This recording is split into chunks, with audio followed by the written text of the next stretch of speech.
South Korea's exports during the first 20 days of September saw their first on-year increase in 6 months. But the daily average, which takes into account the number of business days, was still lower, suggesting that there's still some way to go before a full recovery. Kim Sung-min reports.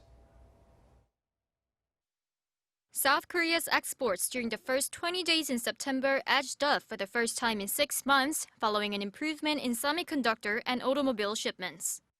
According to Korea Customs Service on Monday, the country's exports from September 1st to 20th amounted to some $29.6 billion, up 3.6% on year.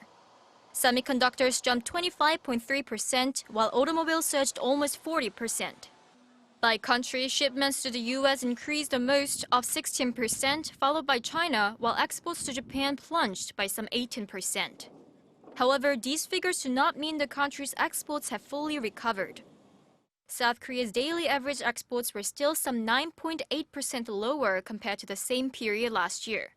That came as there were 2 more operating days in this year's period. In fact, the best scenario is that export figures level out. It would be difficult to expect the country's exports to make a clear V-shaped recovery. It's at the stage of improving slowly. However, experts do forecast that export figures will not get worse like they did at the start of the pandemic. Meanwhile, many South Korean exporters predict that the business environment for them over the next 3 months will be similar to the current situation.